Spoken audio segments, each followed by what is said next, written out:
position chinoise sur le commerce et la guerre commerciale avec les États-Unis. Baisse du tourisme chinois aux États-Unis. La troupe de ballet de Chine en tournée mondiale à Madrid. Les grandes entreprises Internet chinoises affichent une croissance plus rapide des revenus. La Chine gagne rapidement du terrain dans le classement des plus grandes villes du monde.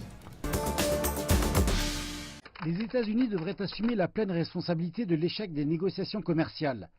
Et la Chine ne reculera pas sur ses intérêts fondamentaux.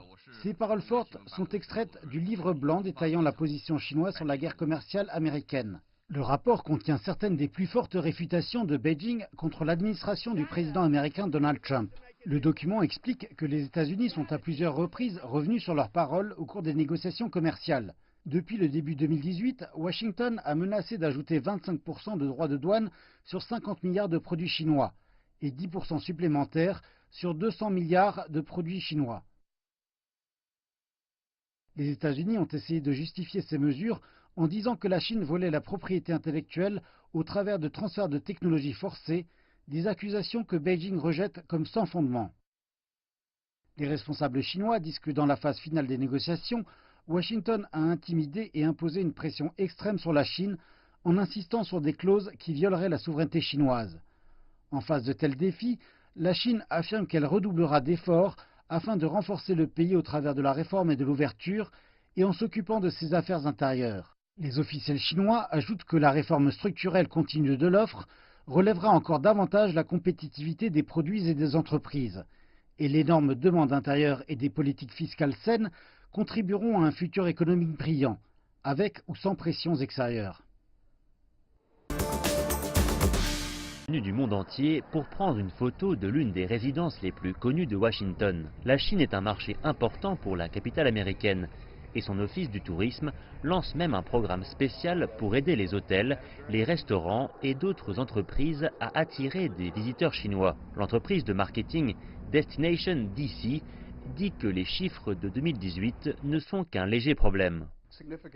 Quand on regarde une croissance significative, clairement, il va y avoir un point de la croissance où l'on va voir en quelque sorte un aplatissement ou une correction de ces chiffres dans l'ensemble. Je pense qu'il y aura encore un grand intérêt et que par conséquent, il y aura encore beaucoup de croissance.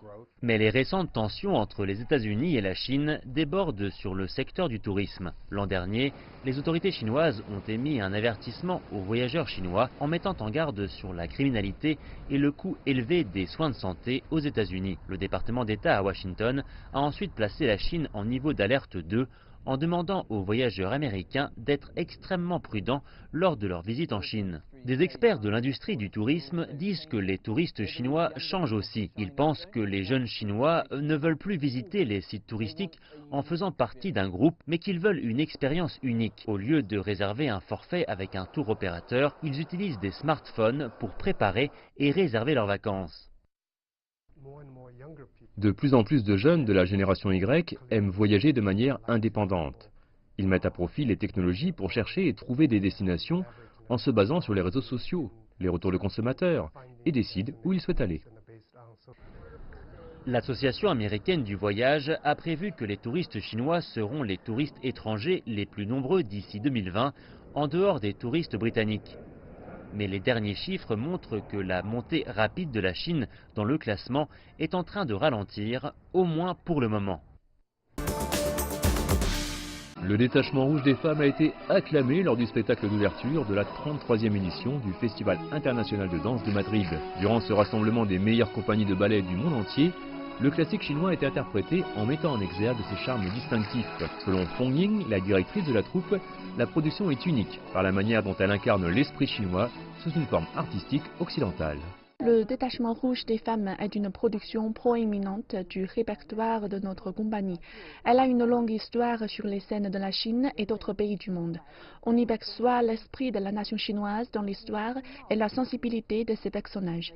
Le vocabulaire dansé est typiquement occidental, mais les émotions sont complètement chinoises. C'est un parfait mélange de l'Orient et de l'Occident. Basé sur le film du même nom réalisé en 1961, le ballet du détachement rouge des femmes a présenté sa première il y a plus de 50 ans, en 1964. La musique et la chorégraphie, qui comprennent des éléments traditionnels artistiques chinois, ont résisté au test du temps et paraissent toujours aussi fraîches. C'est si rafraîchissant de voir un tel ballet. Les gestes sont plus rapides, plus musclés. C'est complètement différent du ballet auquel nous étions habitués. La troupe centrale de ballet, également connue sous le nom de Ballet National de Chine, est la principale compagnie de ballet du pays depuis sa fondation dans les années 50. C'est la première fois que la troupe centrale de ballet de Chine sera en Espagne. Le moment est venu pour le public de Madrid d'approfondir sa compréhension de la culture chinoise. Le ballet est un merveilleux outil de communication entre les gens. À l'instar du Slack des cygnes ou des casse-noisettes, le spectacle est formidable. C'est indéniablement une expérience inoubliable pour le public.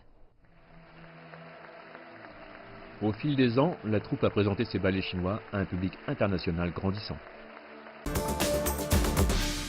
Selon des données officielles, les grandes entreprises d'Internet en Chine ont affiché une expansion plus rapide en termes de croissance des revenus et des investissements dans la recherche et développement durant les 4 premiers mois de l'année.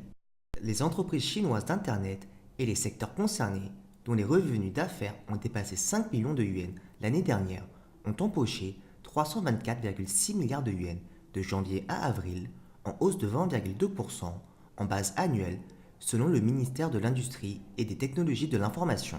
Les investissements dans la recherche et développement du secteur ont augmenté de 21,4% en glissement annuel à 13,4 milliards de yuans durant la même période. Les services d'information, le plus grand contributeur, représentant 69% des revenus d'affaires de l'Internet, ont engrangé 224 milliards de yuans pendant cette période, avec une croissance exceptionnelle des services audio et vidéo. Les infrastructures clés, comme les centres de données Internet, les services en nuage et le stockage en nuage, ont maintenu une croissance rapide car les revenus d'affaires liés aux services de données Internet ont atteint 3,35 milliards de yuans, en augmentation de 33,9%. Le Guangdong, Shanghai et Pékin ont respectivement vu leurs revenus d'affaires sur Internet croître de 13,3%, de 35,7% et de 15,9% en base annuelle au cours des 4 premiers mois. Selon un rapport, la force de l'économie de la Chine propulse ces villes vers une plus grande importance sur la scène mondiale. Selon le rapport sur les villes mondiales 2019, publié par A.T. Kearney, cabinet de conseil international en stratégie, la Chine gagne du terrain tant face à l'Europe qu'à l'Amérique du Nord, alors que l'amélioration de ses performances et de son potentiel devance ceux des villes occidentales. Le rapport comporte l'indice Global Cities et les perspectives Global Cities Outlook, révélant les villes les plus performantes du monde et celles avec le plus grand potentiel. L'augmentation de la note moyenne de l'indice des villes chinoises est 3 fois supérieure à celui des villes nord-américaines et la croissance des perspectives des villes chinoises est 3,4 fois plus rapide que celle des villes européennes. Pékin se classe à la 9e place de l'indice des villes mondiales, alors que Shanghai occupe le 19e rang. À noter aussi que la ville de Suzhou, dans l'est de la Chine, figure sur la liste du top 100 pour la première fois.